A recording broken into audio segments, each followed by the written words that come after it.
Olá pessoal, seja mais uma vez muito bem-vindo ao podcast da plataforma Redigir. Hoje a gente vai falar sobre o seguinte tema: caminhos para diminuir o tabagismo na sociedade contemporânea. Essa é uma discussão super importante e para ela temos aqui mais uma vez a participação da professora Gislaine Buozzi. Eu sou Gustavo Fechos e hoje a gente vai fazer esse programa aqui em 3 blocos. No primeiro deles, a gente fala sobre a possibilidade de enfrentamento do tema, construção de argumento, de tese, de repertório sociocultural, para que no segundo bloco a gente aprofunde essa discussão e conheça mais pormenorizadamente as possibilidades de enfrentamento deste tema. No terceiro e último bloco, a gente fala finalmente sobre proposta de intervenção social. Então vamos lá, professora Gislaine, como que a gente pode apresentar o tema, de repente até a partir de alguma informação proveniente ali do texto de apoio? Olá, Gustavo. Olá, equipe da plataforma Redigir. É sempre uma satisfação estar com vocês. Gustavo, para a apresentação desse tema, você tem razão. Eu vou me valer de um dado numérico constante do gráfico de apoio da proposta. Vamos lá, então. O tabagismo é considerado pela Organização Mundial da Saúde, OMS, a principal causa de morte evitável em todo o mundo. Estima-se que 40% da população mundial adulta sejam fumantes, o que equivale a 1,3 bilhão de pessoas. Em diversos outros estudos em que os adolescentes foram contados, estima-se em 2,8 bilhões de pessoas fumantes no mundo. Muito bem, essa já é uma informação de fato com a qual a gente pode apresentar o tema. Agora, com que argumentos a gente pode trabalhar para o desenvolvimento dessa discussão? Entre tantos argumentos possíveis de serem focalizados, levantamos o mau exemplo familiar, o descumprimento das prescrições do ECA, por exemplo, a venda de cigarros a adolescentes e crianças é proibida, e o desprezo, ou quem sabe a falta de conhecimento a respeito das consequências do fumo. Há também outros argumentos, acredito, bastante comuns, motivo porque eu prefiro evitá-los, que é a incidência de doenças cardiovasculares, de cânceres, leucemia e, ainda numa outra esfera, a impotência e a infertilidade. Acredito que esses argumentos, por serem tão comuns, nós devemos nos afastar deles e privilegiarmos esses outros que eu acabei de comentar com você. Beleza. Apesar de que, só um parênteses, não deixa de ser uma hipótese, caso o aluno se sinta seguro no desenvolvimento desses temas, ele ali desenvolvê-los. Acho realmente que é mais legal a gente ir por um caminho, digamos, mais autoral, menos próximo ali do senso comum. Agora, com respeito à tese, quer dizer, a esse ponto de vista que a gente precisa apresentar no texto e defendê-lo, o que a gente pode apresentar aí nessa redação? Gustavo, aquela tese multitemática da qual já falamos em outras situações, ela é aqui bem-vinda. Então vamos lá. Em se tratando de problema sociocomportamental, é necessário priorizar a educação. E para desfigurar o caráter genérico dessa tese, nós podemos acrescentar que, muito embora seja uma droga lícita, o cigarro, em especial entre os adolescentes, abre as portas para drogas ilícitas mais pesadas. Outra possibilidade, mais do que investir no combate ao fumo, o Estado e a sociedade devem apoiar quem queira deixar de fumar. Esse pormenor é muito pouco lembrado. Tá bem, professora. E quanto ao repertório sociocultural, que a propósito não é uma exigência da introdução, apesar de ser muito comum que os alunos mobilizem esse repertório da introdução, fica muito legal, mas convém lembrar aí que é uma possibilidade apenas da introdução e uma obrigação de desenvolver esse repertório em alguma parte do texto. Vejamos, é possível revisitarmos a história. Como várias outras plantas ritualísticas, o tabaco, no início da civilização, não era objeto de consumo de massa, era algo sagrado. O uso do tabaco era prerrogativa exclusiva dos sacerdotes. Já ao redor de 1000 a.C., segundo arqueólogos, Os sacerdotes maias e astecas sopravam a fumaça do tabaco em direção aos pontos cardeais. Seu objetivo era entrar em contato com as divindades e fazer-lhes a oferenda do tabaco. Muito bem, então nessa primeira etapa a gente conseguiu apresentar o tema, possibilidade de argumento, ou seja, também a possibilidade de projeto textual que está lá implicado na competência 3, além da apresentação de uma possibilidade de tese e de repertório sociocultural. Passamos agora então ao segundo bloco, no qual a gente vai aprofundar a discussão. Então, esse tema, o que a gente pode pensar aí, professora, para a gente dar embasamento, subsídio ao aluno para esse desenvolvimento? Veja bem, não só a venda de bebidas alcoólicas a menores de idade é proibida, como também a venda de cigarros, narguilés e quaisquer outros aparatos ligados à tabacaria. Aliás, vender, ministrar, quer dizer, dar ou oferecer para a criança experimentar, por exemplo, e entregar cigarros a crianças ou adolescentes são condutas proibidas pelo Estatuto da Criança e do Adolescente. Comete crime, então, o comerciante que faz algo dessa natureza. Uma observação é que o Estatuto já é em si também um repertório sociocultural, né? É verdade. O ECA é uma boa lembrança.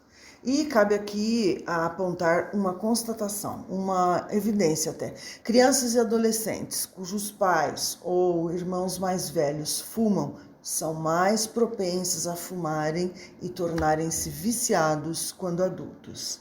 Bom, talvez isso, eu não sei se você concorda, seja resultado da adultização do adolescente, né? Que é esse processo pelo qual passamos hoje, contemporaneamente. O acesso às portas do mundo adulto estão escancaradas aos adolescentes, que passam a imitar e a se tornarem adultos e com seus comportamentos de adultos antes da hora, né? E aí temos literalmente o círculo vicioso. O pai fuma, o filho aprende, depois o neto. Há ainda outros dados que cabem nessa discussão. Veja bem, 7 em cada 10 estudantes tentam comprar cigarros. 9 em cada 10 estudantes que fazem a tentativa conseguem comprar. Tem sido muito fácil burlar a lei e, convenhamos, não se ouve com tanta frequência a notícia de que esse ou aquele comerciante tenha sido flagrado, preso por vender cigarros a menores de idade. Professor, você não acha paradoxal admitir que o comerciante vai se tornar um criminoso ao vender cigarros a menores de idade, que de certa forma aprenderam a fumar, pelo menos em parte considerável, em casa mesmo, com pai ou mãe? Quer dizer, por que o comerciante que leva a culpa nessa história, né? Quando você diz que, em se tratando de comportamento, a educação precisa ser priorizada, você, ao que tudo indica, coloca também a família como alvo dessa educação, né? Sim, Gustavo, eu acho que você tem toda a razão. Só que tem um detalhe. A lei não está para ser discutida, o ECA não está para ser discutido, e sim para ser obedecido. A fase de discussão do Estatuto já ficou para trás desse texto formalizado. Tá bem, isso é verdade mesmo. Agora, estima-se que haja um universo de 2,8 bilhões de pessoas fumantes no mundo. Estima-se também que o tabagismo é, segundo a Organização Mundial da Saúde, a principal causa de morte evitável em todo o mundo.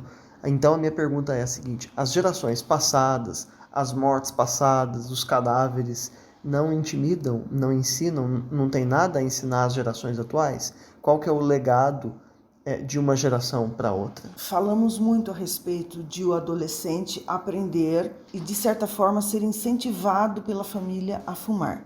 Isso é fato. Mas existe um aceno científico importante.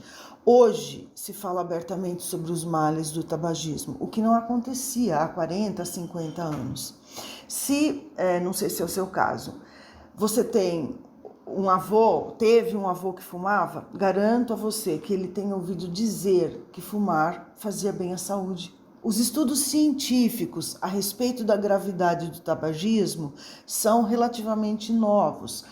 Veja bem, até a primeira metade do século XX, entre as décadas de 1920 e 1950, Médicos, dentistas, atletas, profissionais da saúde aprovavam, defendiam e até recomendavam o uso do cigarro.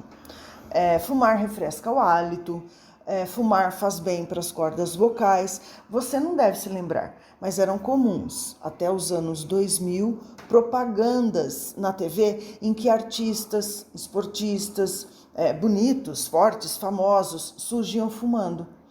Depois houve leis proibitivas. Realmente, anos 2000 eu era quase um bebê, de fato não lembraria. Agora, hoje há leis que proíbem fumar em ambientes fechados, né?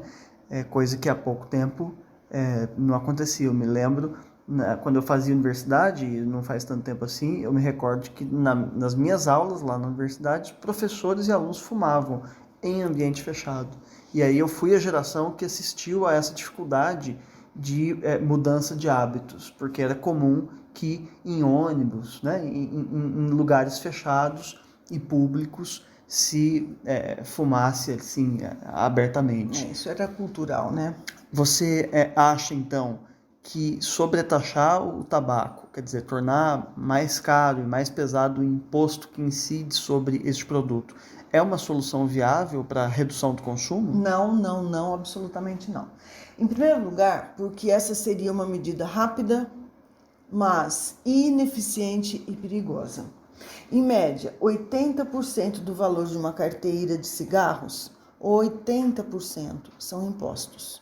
Isso simplesmente escancara as portas do contrabando. E veja bem, se falamos das incidências de doenças, por exemplo, câncer de boca, de esôfago, quando consumido o cigarro fabricado segundo as prescrições da Anvisa, imagine você a nocividade dos cigarros vendidos no mercado ilegal. Pois é, dá até saudade daquele cigarrinho de chocolate, né, professora? Não fazia mal para ninguém. Fazia sim, Gustavo. Tanto que saíram de circulação não por acaso. Os cigarrinhos de chocolate, tão ingênuos, segundo o seu apontamento, eram verdadeiros incentivos às crianças, por motivos mais do que óbvios. Os cigarrinhos de chocolate já fazem parte da história, estão proibidos desde 2013. Muito bem, professor. Então, passando ao último bloco, é o momento de a gente conversar sobre propostas de intervenção social. Tendo em vista o problema com o qual a gente está trabalhando, o que a gente vai propor aí para resolver essa questão? Vale lembrar sempre que para o Enem é preciso que se apresentem ali na proposta 5 elementos válidos: agente, ação, modo meio, efeito e detalhamento de pelo menos um desses elementos. Então vamos lá, qual a sua proposta? Eu vou repetir, Gustavo. Tão necessário quanto combater o consumo do cigarro é apoiar quem queira largar de fumar. Não basta apenas restringir, proibir, punir. É função do Estado, propriamente a pasta da saúde, viabilizar políticas de apoio a essas pessoas. Sabemos que o fumante se prejudica a si próprio e as demais pessoas do entorno, os chamados fumantes passivos. Aí, então, configura-se a questão de saúde pública e não apenas um problema clínico particular do fumante. O profissional da psicoterapia deve ser oferecido pelo SUS às pessoas que pretendem parar de fumar. É possível ainda trazer as prefeituras no polo ativo da intervenção. Cabe às posturas municipais promover a vigilância nos pontos de comércio, a fim de que não sejam vendidos cigarros a menores de idade. E aqui é importante o aluno não só evitar soluções desgastadas, comuns, como também não inventar coisas que não sejam factíveis. Vamos preferir ampliar o alcance de medidas que já existam. Por exemplo, a implementação do Programa Nacional de Combate ao Tabagismo, que ainda não alcança os planos de saúde privados. Tudo isso pode ser feito por meio das mídias digitais de longo alcance. O MEC deve inserir na grade curricular obrigatória disciplinas que focalizem as consequências, a nocividade do tabaco. Enfim, a sociedade, o Estado não podem se omitir diante de um assunto dessa magnitude. Muito bem, professora. Agradeço então sua participação. Penso que os nossos alunos já tenham aí boas ideias com as quais trabalhar para o enfrentamento desse tema. Obrigada eu, Gustavo, sempre à disposição da plataforma Redigir. Antes de me despedir, fica aqui também o nosso convite para que todo mundo leia uma redação modelo sobre esse tema disponível ali no nosso site. Além disso, tendo feito a redação, uma vez corrigido o texto, frequente também os nossos percursos de aprendizagem, onde há tópicos de gramática, listas de exercício e videoaulas sobre cada uma de suas dificuldades. Então é isso, um abraço e até a próxima!